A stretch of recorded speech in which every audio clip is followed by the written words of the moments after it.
Thank you. All right. Today is Father's Day, so happy Father's Day to all of those spirits and that have played the role of father out there in the world. We appreciate them populating the planet. Today we're going to talk about spiritual study and practice. And there's really two very diverse ways that we can look at spiritual study. One of the interesting thing about spirit is we can't see spirit. We can see the results of spirit, but it's kind of like quantum particles. We know they're there, but we can't see them. So there's a lot of what we know about spirit gets passed down to us through other people or what other people have experienced rather than it just being your own personal experience. So spiritual study can be either where you're looking at what somebody else said about spirit, what they came to believe, or what your own personal experiences have been. Because if you're involved, most people who've been involved in spiritual study are going to have had some sort of what I'm going to call a refined experience, an experience that's subtle, where they feel like there's been an intelligence or a force that has either intervened in their life or has affected their life, or they felt like they didn't know what to do, so they surrendered to an inner knowingness that could come through a feeling. It could be a feeling in the gut, it could be a feeling in your heart, it could be a feeling of just knowingness in the mind. And so much of what spiritual study does is it helps us to refine our understanding of what it is we're experiencing here on the planet. Now, it's important to understand too, not, there's two ways we can get into spiritual study and practice. Spiritual study can be based either on indoctrination into a dogma, or it could be based on just a belief, based on your own personal experience. So, for most people, how many of you were indoctrinated into some sort of religious system? Okay, so what were your systems? Roman Catholic. Roman Catholic, Episcopalian. Episcopalian. What was yours? Presbyterian. Presbyterian. Okay. And Katie, you didn't have any. No. Okay. I was raised Mormon. Okay, so we can see we've got 1, 2, 3, 4. 4 out of 5 have been indoctrinated. When did your indoctrination start? How old were you? Elementary school. Elementary. Okay. Yeah. About 4.5 elementary school. Okay. Yeah, Okay. same. So how did you get along in life before you were indoctrinated? Fine. Yeah. Did you? Really? Did you just live off of, there were a few rules there, and as long as you followed the rules, didn't run out in the street, came to dinner when you're supposed to, didn't talk back, you got along pretty well, didn't you? Yeah. Right. Yes. So one of the things that we know is there were you exposed to a belief in spirit at all? Did anyone talk to you about spirit before then, or did any of you have a sense of spirit when you were younger? No? When I was, yeah, go ahead. Oh, I just said I don't remember Okay. early ages. Okay. Really. What about you, Kathleen? I used to dream, and I'm not sure whether it was a dream or what, but in my mind processed what was going to be. Okay. And it kind of scared me because I was so young and I didn't understand what was happening. And I was afraid if I thought about something that was not good, that maybe that would happen. Okay. So, Okay. So one of the things that we know about dogma is an institutionalized point of view that's put forth by an authority figure without adequate grounds to back it up. That's what a dogma is. We also know that dogma, all religions, all the ones that you talked about, have a dogma, right? And one of the things we know about dogma is dogma resists change. So one of the things we know about, if you look at life, frankly, life is an adaptation to change. That's what it is. So when we are taught to buy into a particular dogma, what that does is it puts blinders on our perception. And there are some advantages to that, because in many ways a dogma gives you a set way to answer questions you may have. Like, is this behavior good or bad? Dogma tells you this is good, you do this, you go to heaven, there's a reward. You do this, it's bad, then you're going to suffer, there'll be a consequence. Most of Christian religions believe that if you do enough bad, the only way you can be saved is to go through Jesus Christ, right? And then you all will be forgiven. This, and then you can go to heaven. If you don't do that, then you go to what they call an eternal sense of hell, right? So, but those realms of heaven and hell are taken out of the present moment. They take you away from your ability to respond in the moment to what feels appropriate to you. So they create fear and shame, and they do that as a way to control you, right? So in a dogma, there has to be an authoritative leader, right? So we know in the authoritative leader in Christianity is Jesus. In Islam, it's Muhammad. Buddhism, it's Buddha. So, and is there one in yoga? No, because yoga is called a philosophy. So a philosophy is different than a dogma. A philosophy is a study of different ways to live life, or ways to approach life. So a philosophy is different. Anytime you run into a set belief system, that you either buy into it or you don't buy into it. And one of the things you'll notice, if you buy into a dogma, all of a sudden there's some advantages to that. Can anybody tell me what would be the advantages to buying into a set dogma? You're part of a club. I mean, it's very useful to have people that believe what you believe, that support your beliefs, that you're all going in the same direction. Right. You're not by yourself. Right. So it establishes some social connection, doesn't it? Support group. Yeah, it's a support group. And the bigger it gets, the more you can travel and move around in an area and still find people that you can relate to, because the dogma is the same, right? So on a human level, buying into dogma can be very beneficial. Also, you understand how other people are thinking, right? It's all in the book. It's all in the book. All you have to do is read the book, and sometimes we'll get break-offs. Like in Mormonism, there's reorganized Mormons.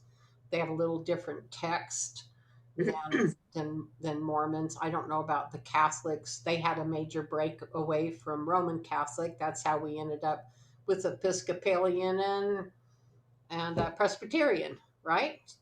So So when a belief system becomes rigid, it automatically sets up an authority figure.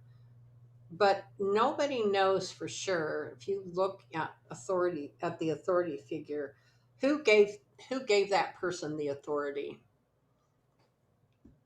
to be the boss. I know they say God did, but who gives them the authority? Other They can be people. elected The or group. appointed. Yeah. Yeah, other Yeah, people, by other people. Yeah. people, and other people that are in positions of power say, "Oh, I believe you're right." So what a person of authority does is they surround themselves with people that are powerful that can form a barrier to keep people from questioning what the central person is talking about. Mormonism is a perfect example of that.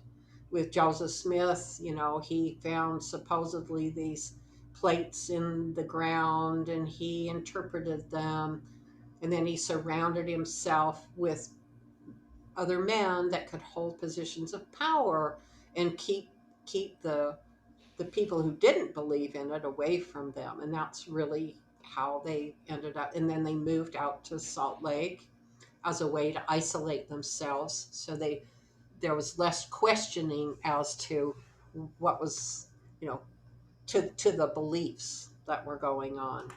So how do you know if you've been indoctrinated in a belief system? Like You today, don't question. huh? You don't question. Right. You might find that there's a lot of things that you just won't question. That's absolutely true. So you have some sense of security because you've been indoctrinated. So you feel like you already have some answers, right? So anything else? You Challenges realize that it and you're stuck and you're torn, maybe. Absolutely. You get to deal with guilt and shame. Yes. Right. Those are the bitter pills that come with indoctrination, right? It's like, oh, if I wasn't indoctrinated, you probably don't have guilt and shame.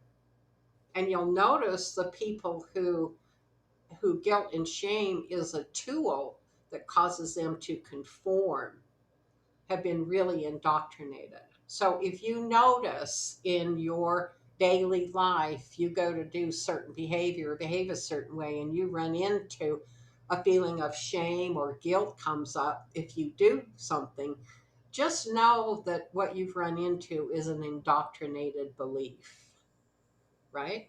And you can't change something if you don't know what it is. You need to know what its root is. And that's why it's important, I believe, to understand what is indoctrination and what is the difference then also between indoctrination and just a belief. Well, I think too, I've noticed indoctrinated people, it gives them it can be kind of an ego builder because Yeah. frankly, it's easy to give and then tell everybody that you're giving. It's easy to say, I know if I um, confess, like in the Catholic Church, or, you know, um, talk about my sins, I know I'm going to heaven because Jesus is going to save me no matter what. Right, right. So there is a confidence that comes Yes. with indoctrinated belief. Right. And I know, like, even in Mormonism, they have meetings, they call them testimonial meetings, where you stand up and you vocalize publicly that you believe. And so you can see how what that does is it makes you not feel alone in your belief, right? So belief and indoctrination help us to feel part of a community. And they also give us answers to a lot of questions that we may end up having throughout our life. So I can just go to a certain book, I can just go to a certain a certain text or a certain prayer, and I know that the answer is there. And so my need to really do critical thinking about what's going on is no longer necessary, because really a lot of people don't like to think. All I have to do is remember the scriptures, right? And then the answers are there. Have you ever met anybody who knows the scriptures so well they can just rattle them off no matter what's going on? Right? They got the answers there. Well, the other side, though, is what's interesting about the Christian churches, and maybe all churches, is that I believe there are certain values that are innate to humans, like morality, or a church can be very supporting to you by helping, say, like Catholic Charities, where they give money irrespective of what's going on for rent or food support. The food banks are being run out of the Christian church around the corner from me to everybody in the valley. Yeah. But I see a lot of that as an innate thing that people do anyway. But I can see how that makes a sense of community in a good way. I mean, it's not all bad. No, I'm not. No, that's what I'm not saying that it's wrong. It's just important to understand why do we indoctrinate children into a particular belief system? Why did your parents do that? It's interesting. Later in life, when I was uh, realizing that the Catholic Church was not what I had thought it was, my mother said, look, her mother had died when she was 2, so she had 2 older sisters who raised her. She said, Aunt Marge and Aunt Ruth believe, and they taught me, so that's what you should do. Just follow in the line, Right. Right. It wasn't good enough for me. No, but she wanted you to be indoctrinated because she had found it helpful for her, right? And I'm not Right. saying that belonging to a religion is a bad thing. I just think it's important to understand, why do people formulate religions? So many of what we see nowadays, um, the evangelical have adopted Trump as a new authority figure, right?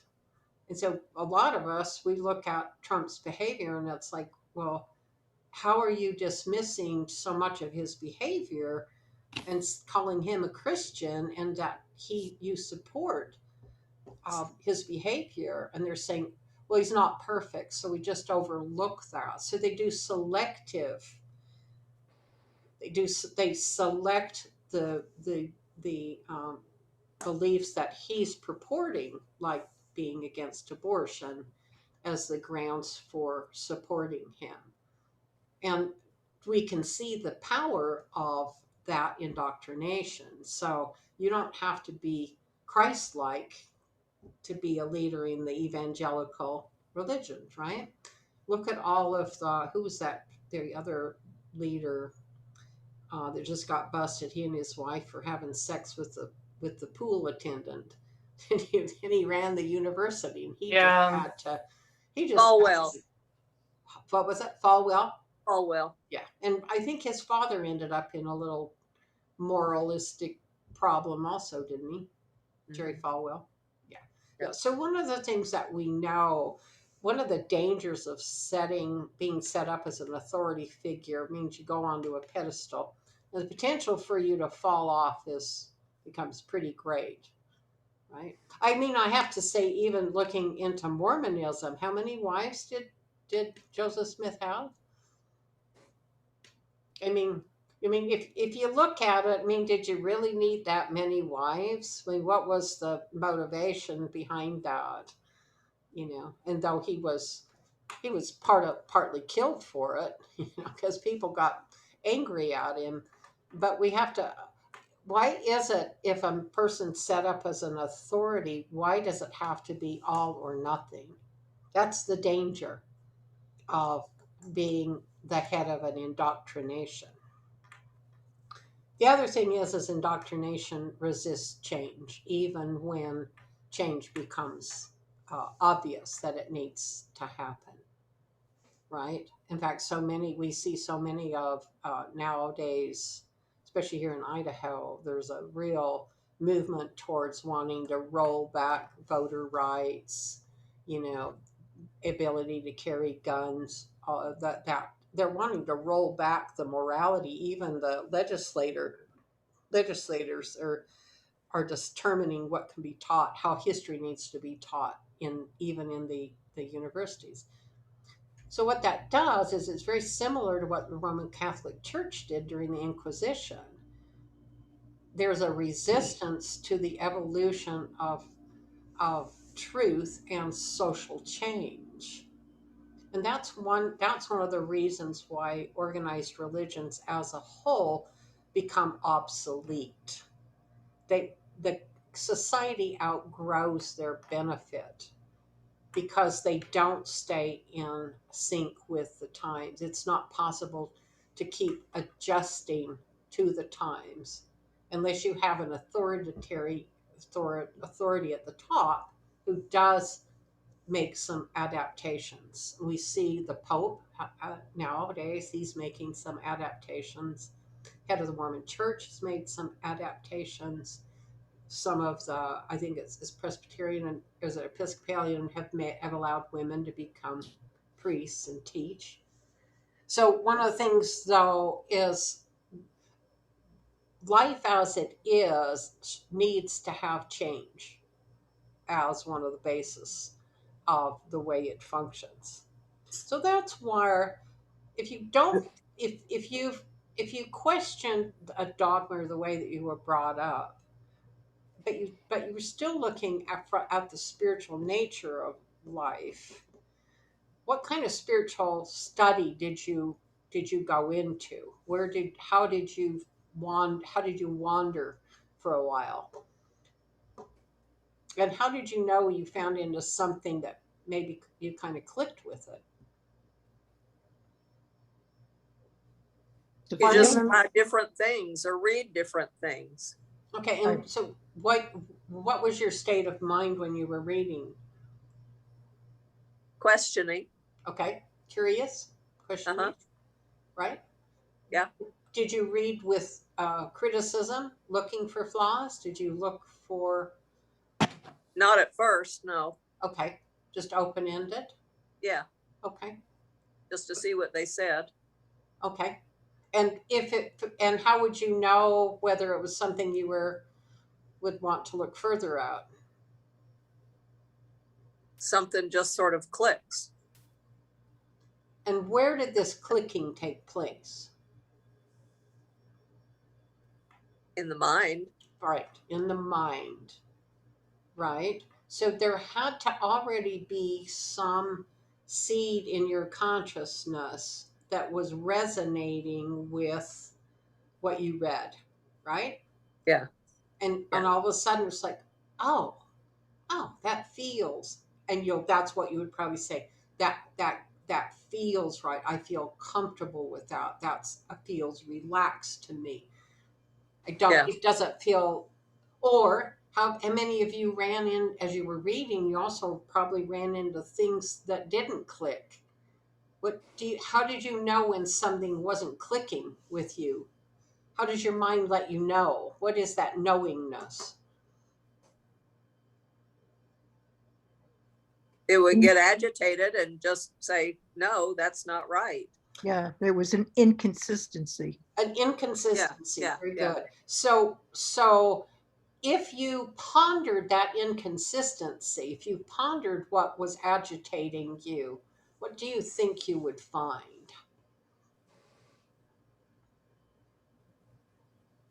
That there wasn't a truth there. It was Based in on conflict. there was a conflict, but you're not sure which one is true, right? just when we have conflicting views, we don't necessarily know whether something is true or not unless we've researched the belief that we are holding in our mind and saying, this is a truth that I've run into. And it's a truth that I've chosen to adhere to. An example would be the power of kindness. So kindness is an expression of being tolerant, right? And being soft in the way you're interacting with another person. And you may have found over time that being kind to people allows evolution in a relationship to occur, right? Evolution in thought. I don't need to push my ideas on anybody. So it creates an environment of acceptance. And you may have found that kindness is something that feels good to you. So then you're reading something and this person says, you need to state the truth as you see it whenever possible, whether it fits into somebody else's belief system or not. So does that feel comfortable or not? You may want to test it out, right? So sometimes when you run into something that is agitating to you, doesn't necessarily mean that it's wrong. Like, it's like if you set up for yourself, okay, I need to meditate at 5 o'clock every morning, right? So that's your indoctrination. That's how you're setting up. Okay, I got to be my own authority. I'm going to meditate at 5 o'clock every morning. But at 5 o'clock one morning, you wake up and you go, I'm just not in the space for it. Now you have conflict. Do you adhere to what you set up yourself, the way you should function? Or do you let it go and let yourself just be more in the moment with what is? The latter. Okay, you could do the latter. And so what's the result of that? Freedom of thought and decision. Right. So it's remaining flexible in the moment and recognizing that you always have the opportunity to change your mind. Right? What if you decide that, okay, you set up this discipline for yourself, and so do your breathing, shift your mind over, and discipline yourself to do the particular practice? What's the benefit of that? Consistency. Consistency. Is consistency something that we see that is mentioned often in yogic practices? Think so. Yeah, yeah. And what is the reason why consistency is important? Even though, which part of you really do you think doesn't want to meditate right now? If you set up an expectation, going to do it at 5 o'clock a.m., and now I don't feel like it. What part of you do you think is resisting? Ego. Yes. Or Right. you could honestly not feel like it because your body hurt so bad that it would be hard. I mean, or that you were up all night. I mean, there could honestly be a reason. Yeah, good reasons. Right. So the point is either way, it doesn't really matter. What's the benefit of consistency? Building block. It builds the awareness of the mind, and it builds the ability to concentrate. If you have a situation where being consistent with your practice today isn't a good idea, then you don't do it. So either way, it's one of the things, the beauty, I think, of spiritual study and practice is go with the flow. What's the big deal? So you skip one day where you're not disciplined yourself. It's not the end of the world, is it? No, it's not the end of the world.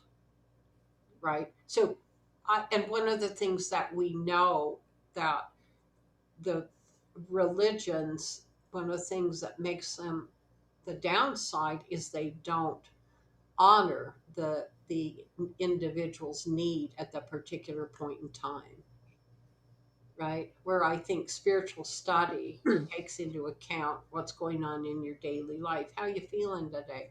What's going on? Right? So do you think that the tendency to not discipline yourself fluctuates?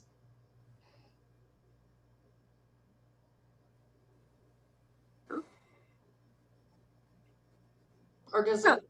Yeah, it does. And do you think it ever gets to a point where it just becomes kind of second nature to be disciplined? I would think so. Yeah, sure it does. How many of you have gone to work for the same Not job there for yet. a number of days, right? Huh? Not very. I'm not there yet. Well, some of you have personalities don't I'm really- trying. that don't do very well with discipline. It's not one of your strong points. I'm going to turn off my air conditioner.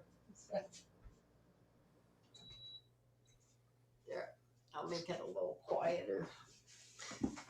So, my point here is in spiritual study, you have a lot of options. You're not locked in to a particular doctrine. One of the things, the beauties of many of the of yogic philosophy, and that's why I like the philosophy better um, than religious beliefs, is there's flexibility in there. There's adaptation that can take place. And so, one of the things, what's the difference between a spiritual study and a spiritual practice?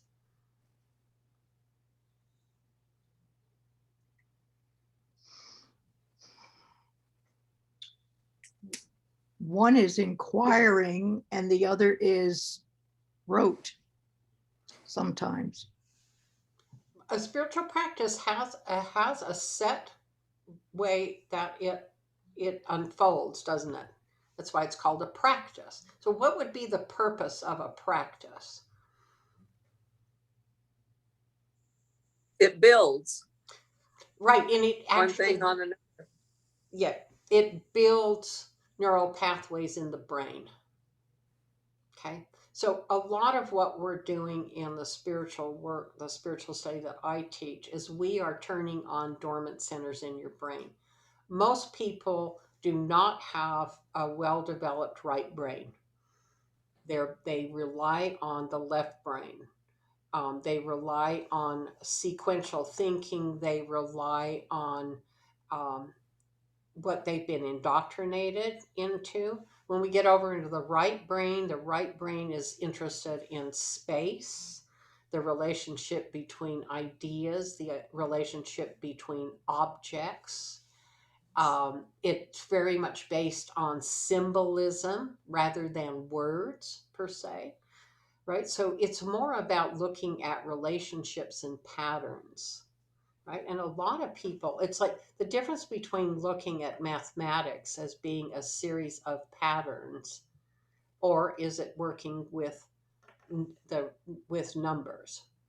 It works with numbers, but if we get into higher math, it's all based on relationship patterns. Okay? Mhm. But most people don't know that, right? So when you're doing a spiritual practice, and I have those delineated on Patreon, the practices are set ways of moving from one point, moving your awareness from one point to another point, to another point, to another point. So we're building a linkage in your subtle body so that that pathway is there, because once the pathway is established, then when you do a guided meditation or you're looking at some information that you're reading about, there's a new pathway, an expanded pathway that your consciousness can be open up to. right?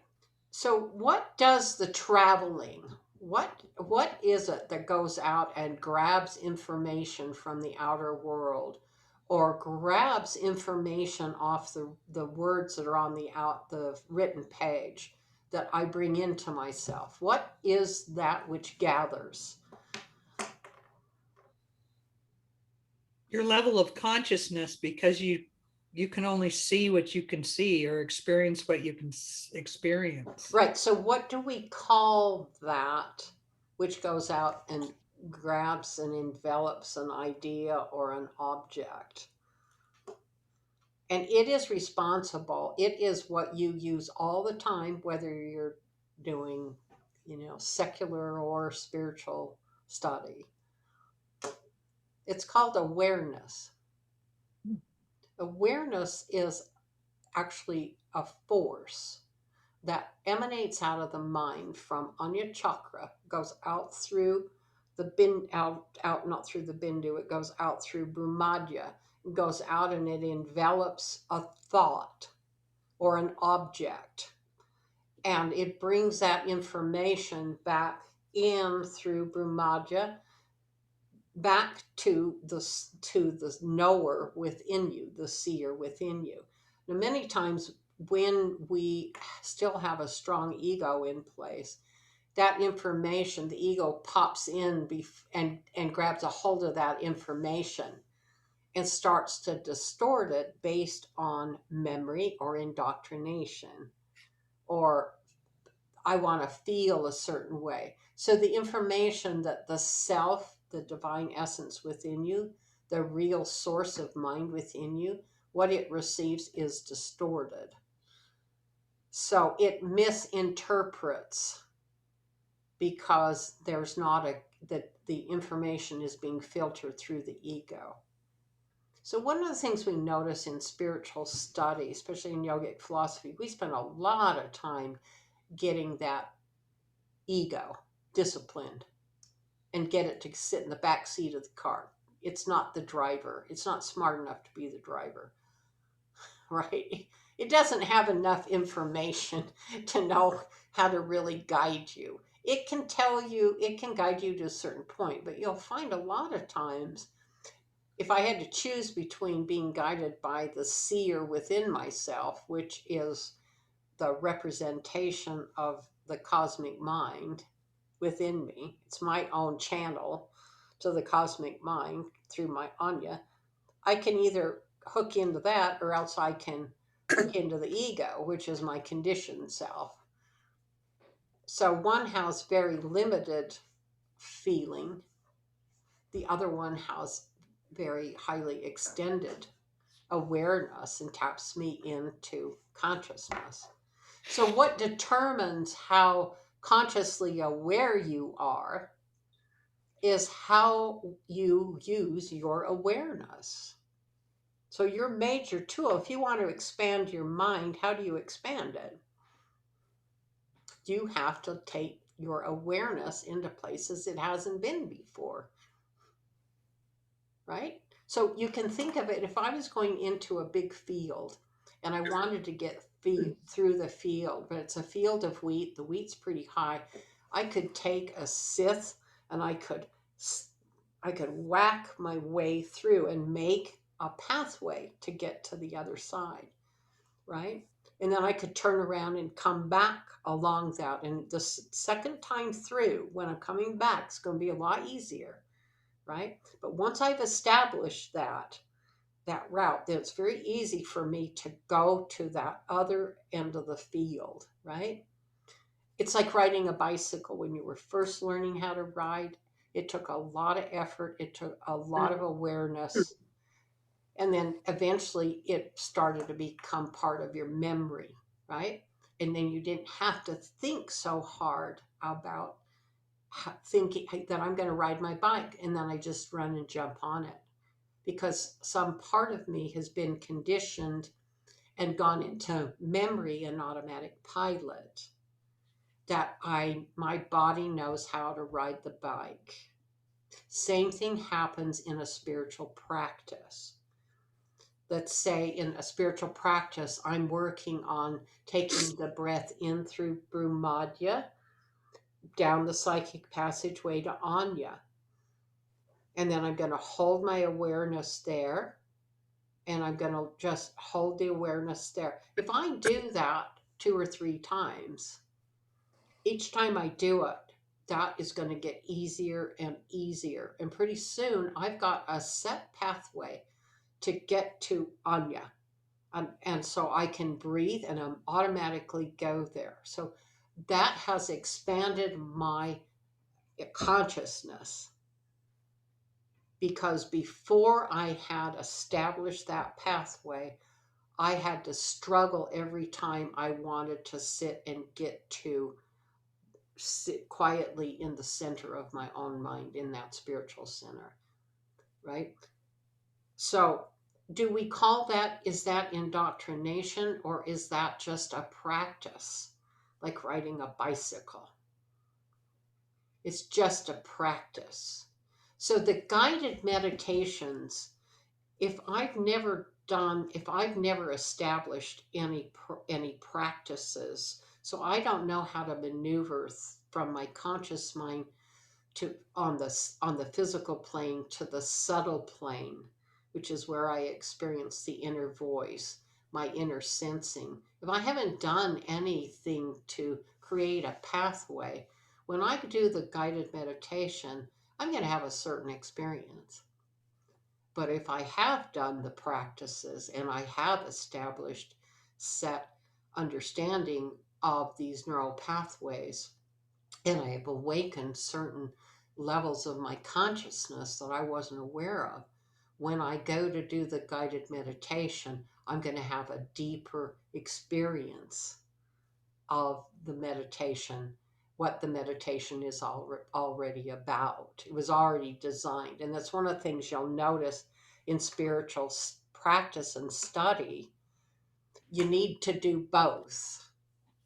You need to establish these set pathways that are turning on these dormant centers in your brain and building this pathway, this roadway. And then you do the meditations to take the journey. And you're going to see new things and experience new feelings and new expressions when you've established more awareness and more pathways, because your experience of consciousness has expanded. That's what we mean by expanded consciousness. When we think about reaching cosmic consciousness, what do you think that actually means? How does that actually happen?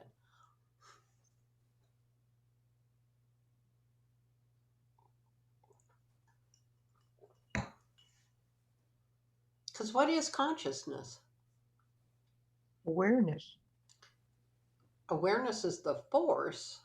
Oh, It's the force that brings us information. But what is consciousness itself?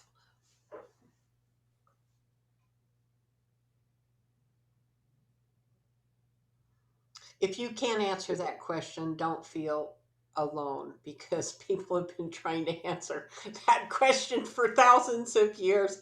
They have places at universities now, these new departments that are trying to define what consciousness is. So you don't have to answer that. But that is an interesting question, isn't it? I've heard it described as like the space in which it all arises, but I mean, it's undescribable, right? Every time you try to isn't language limiting? Like you can't, it's an experience. You can't really right. describe it in words. Right, because as soon as we put words on it, we've reached a limit, right? But we can think of it, I think of it as being the knowingness that underlies all that is.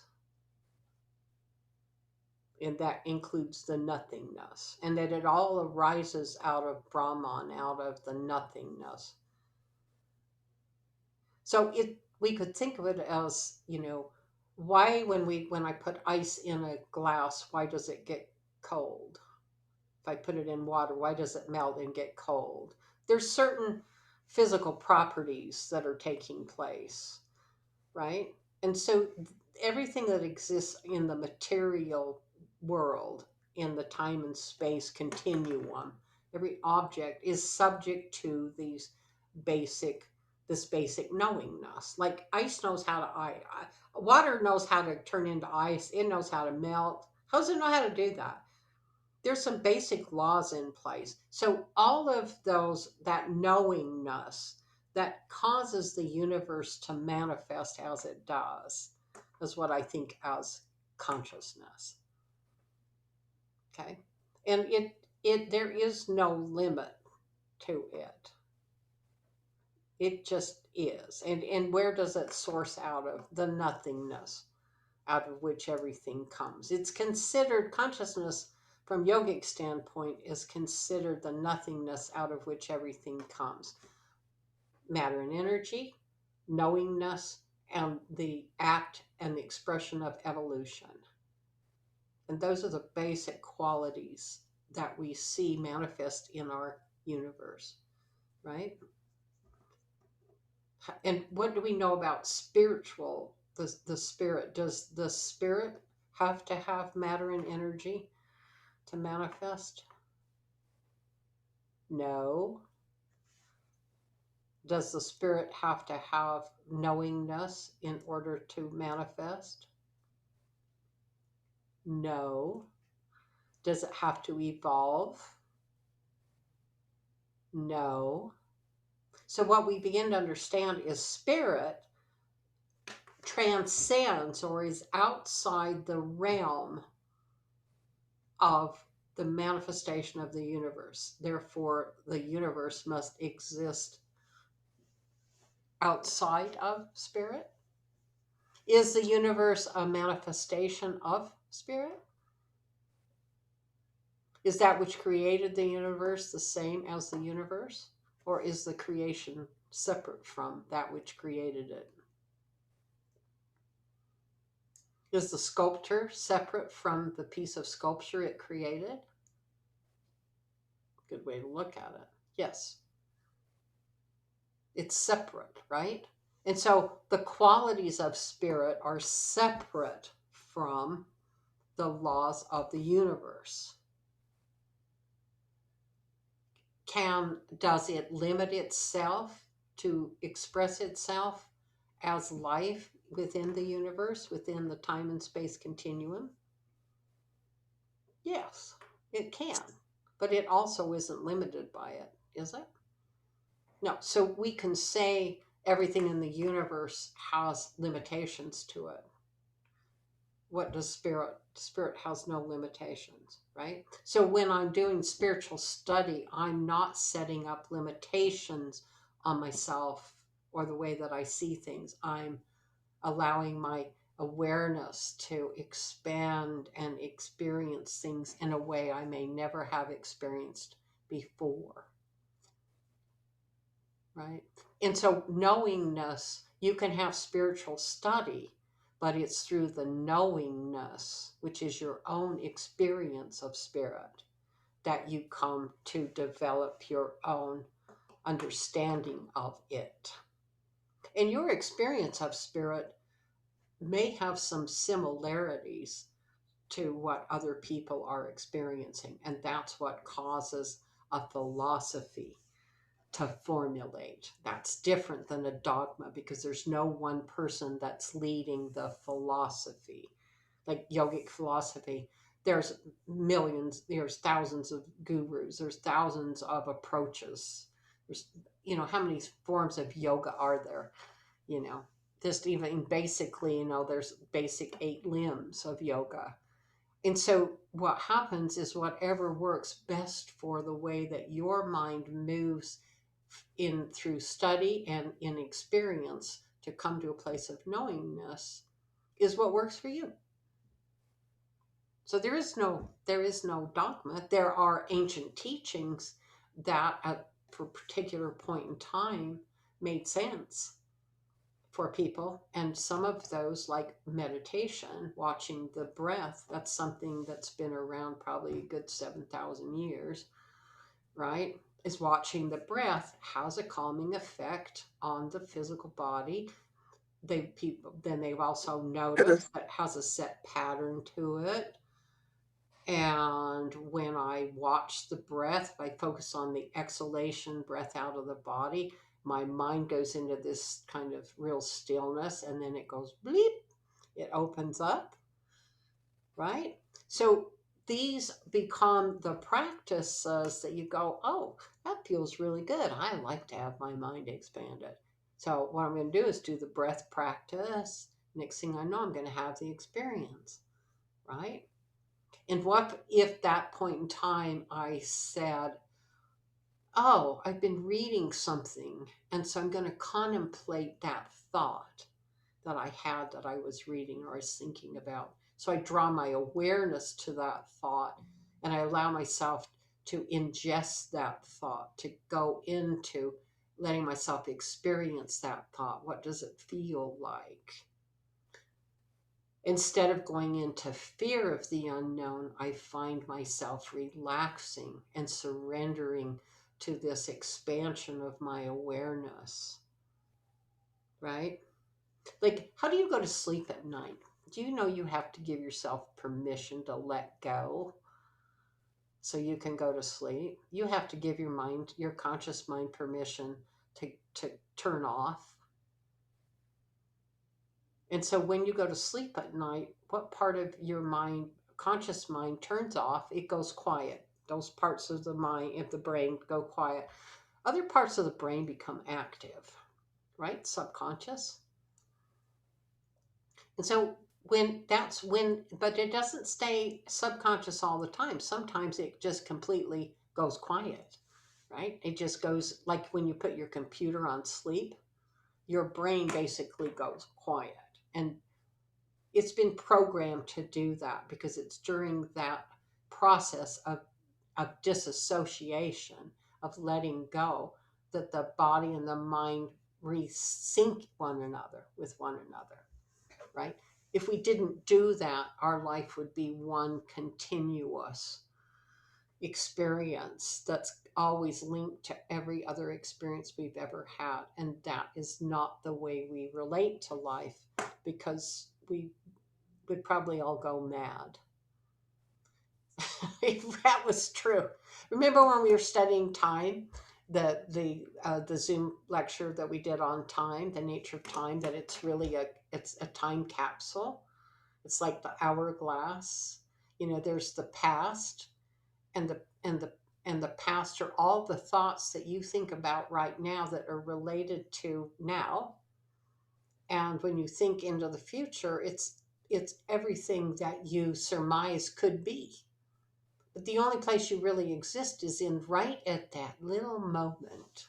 That's the only place where you have choice, right? Because you're going to make your decision and determine what your future is.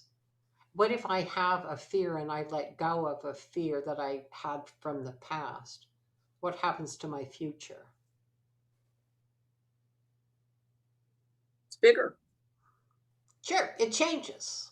It changes because I let go of something that I don't need to hang on to anymore, right? So I made it irrelevant. This is part of that surrendering. I don't need that thought anymore, right?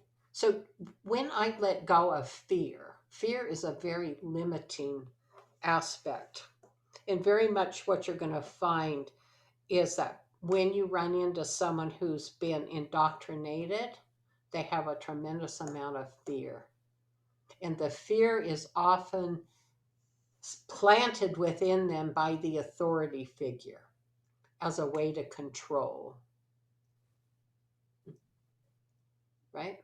That you're going to suffer greatly. And if we look at the politics that's going on right now in our country, we can see this so clearly. You're going to lose. You're going to lose America as you've known it. They're trying to take all your rights away. So we have to suppress the evolution and the growth of greater kindness and acceptance. And we need to keep things how they've been in the past. And through that indoctrination, once fear gets triggered, what do you think happens to consciousness, to awareness? Closes down. It really does. It shuts down and it gets narrow. It just gets so narrow. And so what happens is most of what you experience, it has to come in through a certain pathway. Otherwise, it's it's seen as being evil, it's seen as being wrong, it's seen being led astray. It has a negative connotation to it, right? So that's, we see that all the time. So what do you do when you encounter an indoctrinated mind like that?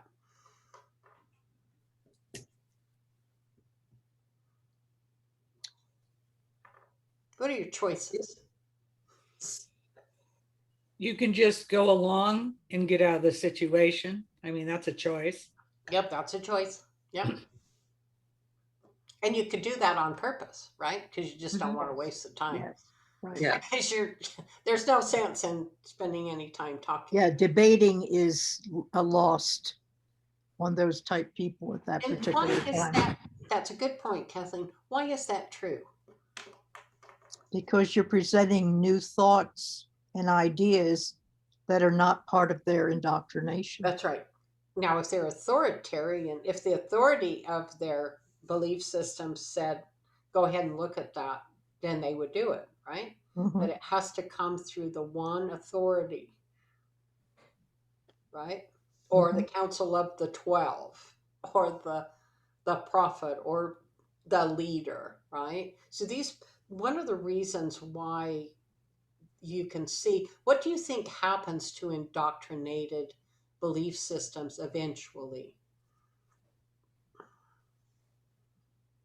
They collapse. They do. They collapse. Why do they collapse?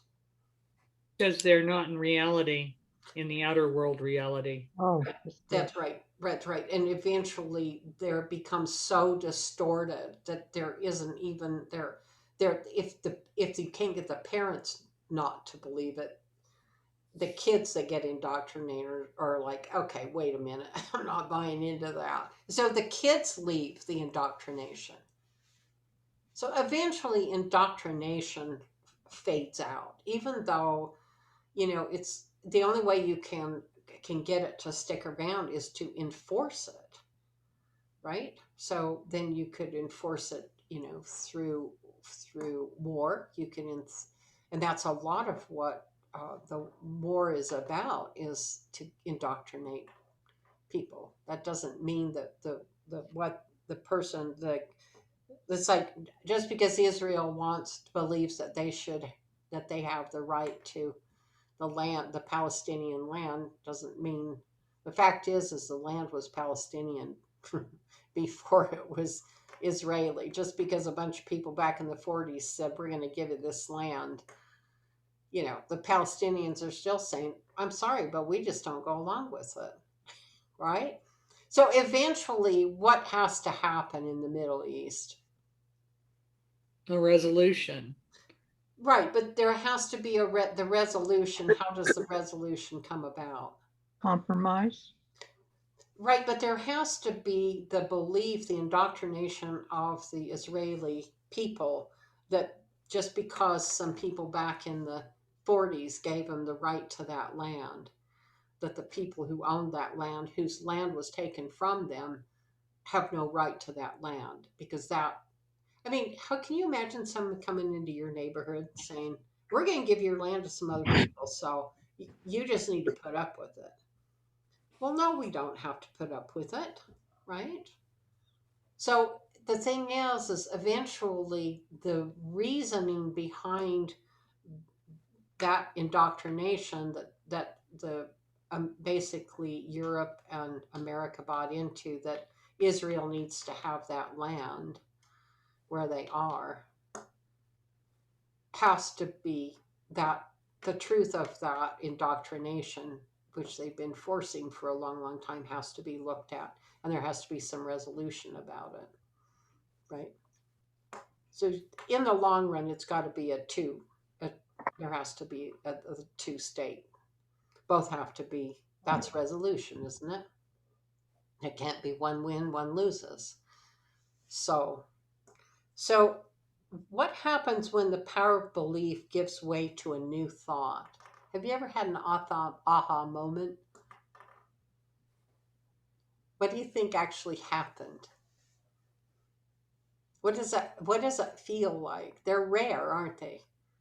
It feels like a spark in your brain. Yeah. It's like you Or literally have light. Yes. Yes. And do you know what literally is happening? There is a point right above Anya chakra. We call it the crown. And when our consciousness literally expands in a new way, there literally is light given off by Anya chakra that resonates at this point right at the crown. And we go, that's why we've always seen it pictured as a light bulb going on. There literally is light that emanates through the brain, and it's an electrical response because this new area of consciousness, understanding, and knowingness has literally turned on in the brain. It's awake. You just woke up. That's what we call awakening. And oftentimes people call it a quickening, right? It's a quickening in the mind that happens. So what happens from that point forward is you never see things the same way. Have you had moments where something happened in your life and you just never could go back to the old way of looking at things? Yeah, that's how I kind of broke out of feeling like I needed to still be Christian. Like I struggled all through college because I was drinking and having sex, but was terrified I was going to go to hell. So Yeah. I'd go to Bible study, and it's just back and forth and back. And I did a yoga teacher training, and he was talking to his sister, and the word God came up.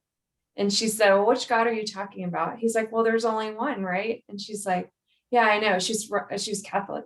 I know, but which one are you talking about? Well, there's only one, right? And he, so they had gone round and round. And then I had the light bulb moment. I was like, oh my gosh, all these religions call it, Allah or God or whatever. They could all be talking about the same thing. Like, Right. oh my gosh. Yeah. It's just one thing, and everybody labels it differently. And it was like a release, like, oh my gosh, I don't have to be Christian to have connection to whatever you want to call it, higher power, Right. universal consciousness, God, whatever. Yeah. And it was like the guilt was gone, the shame was gone. Right. Right. Totally There is way of looking at life. there's a freedom that comes when your consciousness expands. It's with those aha moments, right? And really what's happening is our understanding of being a human, we're a spiritual being having a human experience. We come to know ourselves more as the spiritual being. And so there's this whole energy flow that happens within what we call the vital sheath within the body. The whole body even recognizes the spiritual aspect of itself because the body is programmed to run the intelligence of the cosmos. That's how it knows how to walk, talk, and breathe, and digest food, and make babies, and do all of that, because we don't know how to do that. The body knows how to do that. It has that intelligence.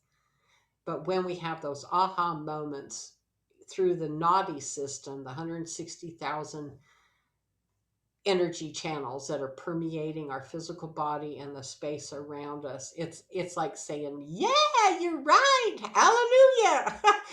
It's like I love it in the black churches where they all sing and they're clapping and moving, and they get the spirit, they feel the spirit, they know the spirit in a different way, which I think is so wonderful. And it's sometimes we get that same thing when we hear certain kinds of music or we see something. Why do you think beauty taps us into that essence and that knowingness of spirit? Because we look at nature and the beauty of nature, you think, God, look at the sky God painted today that I get to see. So you're seeing what's been created, but you're relating it back to that which created it. And the other one thing, beautiful things about spiritual experiences is they're fleeting. Like you have them, they're like the dawn, that beautiful dawn. You think, oh, I want to take a picture of it, but it's never quite the same, is it? The picture never really captures that essence. But when you allow yourself to experience that a spiritual essence, it literally is identifying with the spiritual intelligence of the cosmos that is within you, and it's feeding that spiritual understanding that you have and giving you a sense of knowingness that's real because you experienced it. Like nobody can tell you that you weren't inspired by that sunset. No one can say to you, no, that voice that you heard singing was not inspirational to you. No, they can't take your spiritual experiences away from you. And that is one of the reasons why when you base your belief, what you see as being real for yourself is based on the habitual state of mind and experience that you have through spiritual study and questioning, and through the practices which are opening up your brain and linking it all together so that you have a more expanded understanding and knowingness of the divine, of the spirit. So to me, your spiritual study and practice should be expanding your mind and your ability to learn. That's really what it's doing. It isn't cutting you off and taking you away from your reality. It's the exact opposite of what religion does, which I think which is one of the reasons that's so wonderful. And there's no right or wrong way. It's like talking about, you feel like meditating today, do it. If you don't feel like doing it, don't do it. But for God's sake, don't guilt yourself about what you're doing, because eventually what will happen is you're going to get to a place where sitting in stillness for a few moments, it'll just want to overtake you. And that's when you're in sync with what is, rather than you imposing something upon yourself. And there's going to come a point in time in your spiritual life where you're no longer trying to make something happen.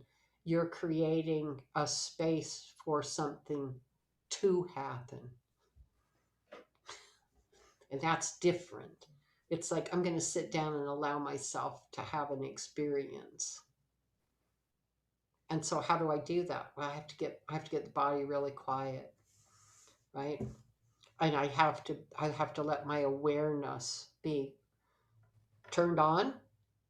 And I know that if I turn on my awareness and I single focus, could it be on an object? It could be on a word. It could be on Anya. It could be on Anahata. It just single focus. It doesn't matter what it is. I single focus on it because every experience that I have, there is a deeper experience. It's so every object, every thought, it can take me deeper and deeper and deeper into a different level of experience, right? So everything can be an entranceway into an expanded understanding and knowingness, right? Like, have you ever read a book and then you go, I read that book, but God, maybe I'll go back and read that sentence or that page again, because there's something about it. I didn't really get the message that the page was saying to me, so I'm going to read it again.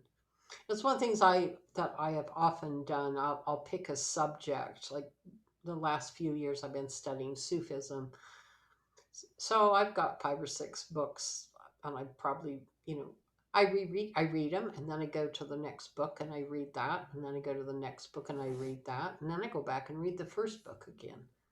And then I read the second book again, and then I read the third book again, and then I go back and read the first book again. And what I end up finding with each time I'm rereading the material, my understanding goes deeper and deeper and deeper. And it's not that I consciously know the material better, but I have digested so much of that way of thinking and approaching things that it has influenced the way I'm seeing and what I'm able to absorb out of the material. And so I begin to experience the way a Sufi sees things. So I'm not studying Sufism anymore. I'm seeing through the eyes of the Sufi.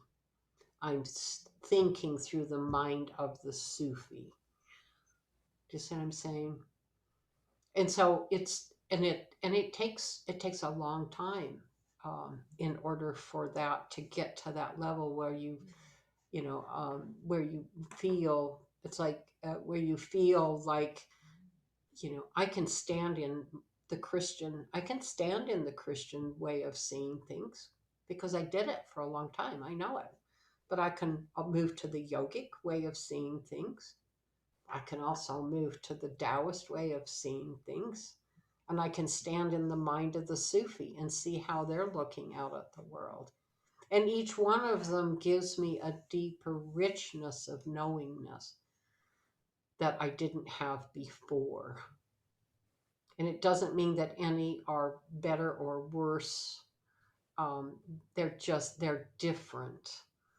And I think that what it does too is it gives you there was Christianity was really powerful at a certain time in history. Sufism was powerful in a certain time in history. Buddhism was powerful. The Islam was really powerful. They're all coming from the ancient times. Or we look at Mormonism or Seventh Day Adventists. What was going on the planet that would cause these certain authority figures to arise and to have people formulate and crystallize their belief around a particular authority figure? I just find that fascinating. We had the early 1800s, up in northern United States, we had Mormonism come out, Seventh Day Adventists, Christian Scientist. Christian Scientists. Yeah, so a lot of these different perceptions, came free. And some of them are pretty powerful. What about Southern Baptist? When did that come into play? That's and what is it's a dogma. I mean, it's a real set dogma and a very set way of looking at things. And you can't really communicate with them if you don't understand how they do things, how they see things, right? So if I want to have a discussion with someone, I need to understand their perspective, right? So if I'm going to have discussions with an indoctrinated person, I need to understand how they've been indoctrinated, right? So does it hurt me to find out that? No. It expands my understanding, and it gives me, it's interesting how the indoctrinated people politically right now, they discredit science, but they use the internet. They drive their automobiles, they heat their house, so it's very selective. Their belief in science is very, very selective. What's interesting too is their lack of belief in the vaccinations and even in the pandemic is costing millions of people their lives all around the world, right? And we're going to get another wave of COVID. COVID's not done. And there's a new fungal epidemic that's arising, the black fungus that's arising in India now, that's taking out thousands of people. What is that? Is that a virus or no? It's a fungus. It's Yeah. a fungus, but what does it attack? The lungs, we have it here. The reason it's taking out a lot of, it can be deadly. In fact, I know a man who died from it a year ago when he opened up a trailer to rehab the walls, and the black fungus, he breathed so much, it wound up killing him over the course of a couple of months. Yeah. Oh Why my. people are Okay. dying in India from it is because the combination of COVID and black fungus is killing them. Yeah. Yeah. Yeah. So the thing is if, you know, death is the, you know, if you go, how many people, you know, go to their death, you know, not really understanding or opening themselves up to what is available to help them continue to live, and that's their choice. The thing is that, you know, there's steady and slow science has proven itself. And it even, one of the things about science, and a lot of people don't know this, is like even Newton's, they call them laws, but they still consider them theories. You know, they're not applicable on every level of existence. And that's, you know, that's like because quantum physics came along. You know, we understand now that, you know, there are different levels and planes of existence going on in the universe that are bigger than what even Newton. And so science is always in a state of evolution, and it will always run in its knowingness behind the awareness of the mystics, of what is being perceived as where it is that we're going, because the mystics always see the bigger picture further down the road. And this, but the scientists, they work on what they can prove, right? So we expect science to be behind in the way that it's perceiving things, but we also see the visionaries have the potential to see what can come about, and that happens because people are opening up to the possibilities. So what's possible is, you know, when you do spiritual study, you're opening up to what's possible, right, within your own perception. And there is no limit to that, and there is no right or wrong to it. There's certain ways, if you leave yourself open to experience, and don't get into judging yourself, then you're building those neural pathways and you're integrating the brain hemispheres. That way you can use the guided meditations to expand your experience. You can use the practices and the study of the ancient teachings and things to help you gain a perspective that's good for contemplation. But there is no right or wrong in it. If it brings about a deeper sense of knowingness within you, then it served its purpose, as far as I'm concerned, because that's really what spiritual study is about. It's about expanding your awareness and refining the knowingness that you have about your existence. And that's it. Fantastic. Thank you. Yeah, you're welcome. So what is vital to expanding your mind? Acceptance of change. That's absolutely one of the tenets, one of the foundation. Yeah. What's another thing that you can use to, you know?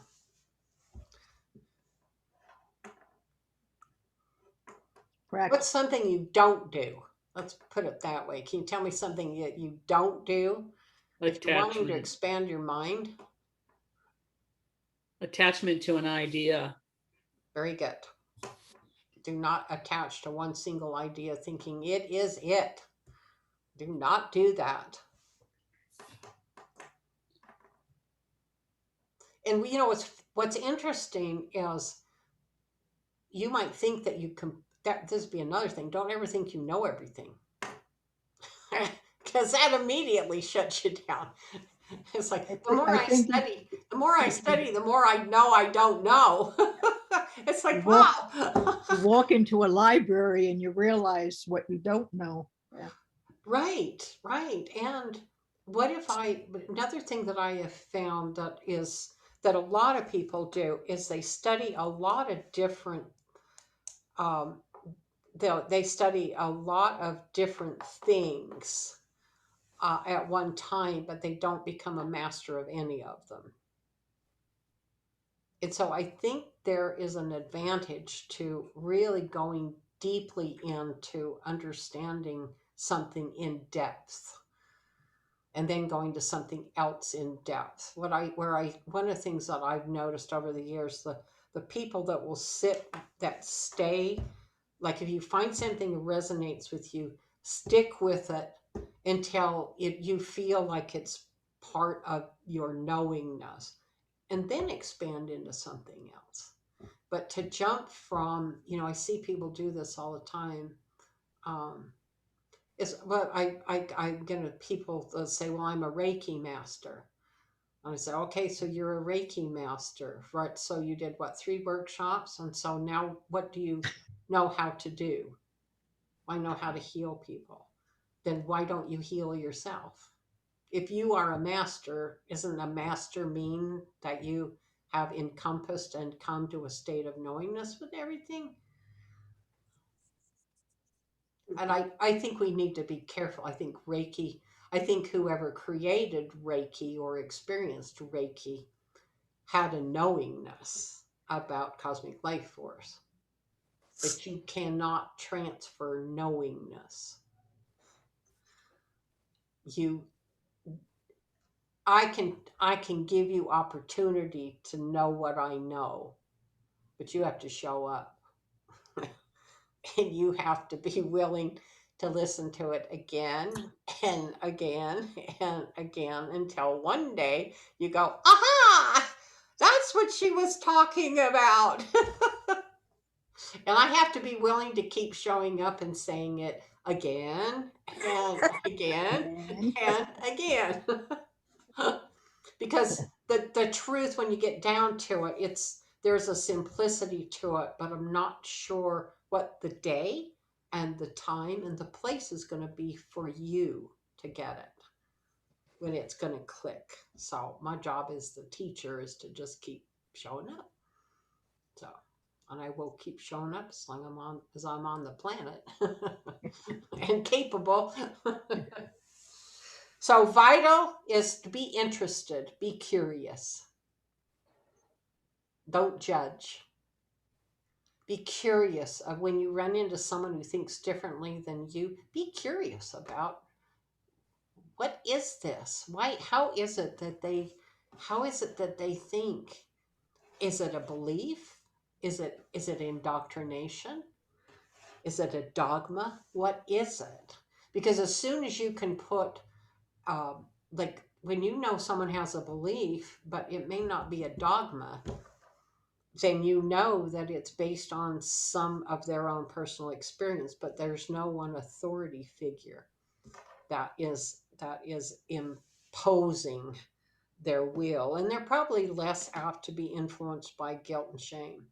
But if there's guilt and shame, if you're going to suffer if you don't believe, there's an authority figure. Another thing is, a lot of people in the Western mind, we're trained to look for things being opposite, good and bad, heaven and hell, right and wrong, right? Think about just experiences along. Some experiences are pain relieving, some are pain producing. How do you know whether it's good or bad? That's all in a perspective, isn't it? Judgment's a perspective, right? So let me ask you, I'll just throw this out at you. Why do you think we're having the pandemic? What is the interpretation of the result of the pandemic? What is it doing to the human race? Chaos, but it's fear. Okay. It's questioning our place in the hierarchy of things. We think we're at the top, and this little tiny thing we can't even see is taking us down. That's right. Yeah. Yeah. So both of those are both very valid points. It also is serving as a common enemy, because a common enemy can unite people. That's not true. It's a hoax. Thank you. See, there's another perspective, right? Or accusing who created the thing and make them the enemy. Right. Yeah. Right. Yeah. And why do we do that? Why do we look for someone to blame? Because we don't have to take any responsibility. Absolutely. We're going to have someone that we can put all the blame on, so I don't have to carry it. Right. Right. So, but do you see, if I don't understand why people blame, why are we looking for that? Then that's a deeper understanding, isn't it? Looking for someone to blame. Why are they even doing that? Because indoctrinated people have been told there has to be a source to blame, to be punished. That fits into the Western mindset, doesn't it? Because it doesn't really matter, right? It doesn't really matter, who created the black fungus. It basically all comes down to nature, doesn't it? Nature creates things that support life and things that kill life, right? We don't know how to do that. We know how to use it. Right. So Mother Nature's also sent us all to our room to think about how we've been behaving, how we've been treating each other. Right. I love to think of it that Go way. sit in the corner. Huh? Go sit in the corner. Go sit in the corner. Think about how you're treating your neighbor. Think about what you think is important. Yeah. And you might be okay, but is your neighbor okay? See, I think that's as part of what the pandemic is doing, because if our neighbor's not okay, we're really not okay either. And capitalism, Western thinking it thinks of, the good and the bad, Russia has a tendency to, one of the things we know about Russia, they have the Russian government has a tendency to want to undermine and create chaos. That's how they function, right? Mhm. So if we know that to be a truth, do we befriend them? We befriend them if we want to be okay with being sneaky, right? But if I'm not okay with being sneaky and I want things to be above board, then I don't befriend the person who is sneaky, right? If you're into truth, what do you do with people that are sneaky when you find out they've been sneaky? Don't hang with them. Disassociate if Right, you you can. just kind of pull away from them, right? Because if you were sneaky once, you're probably going to be sneaky again. So thank you for letting me know that you have the potential to be sneaky. That's okay. Because one of the things we know about spiritual study is we're trying to get to the root of beingness, which is truth. And truth, in its essence, transcends the human condition, right? So spiritual study is the study of spirit, which transcends the human experience. And that's why we call a spiritual study and practices take me into a transcendent state. Because I'm accessing a power and a knowingness that is beyond my humanness. Why would we do that? Because I know it exists, and for me as an individual, it's important to me to pursue that. And it may not be important to you or other people, and that's fine. Don't do it. Doesn't matter. But if there is that seeking within you, just that seeking, that awareness that there's something beyond, and just hang on to that, it's going to keep you curious. It's going to keep you expanding your consciousness. It's going to keep you evolving in terms of how you perceive the world. and the choices that you make and the opportunities that present themselves to you. Because eventually we end up in Dharma Mega, which means we're so in tune with the flow of what is that what we have to think about is mainly transcendent things, because the rest of it just falls into place. And that's what we call synchronicity, right?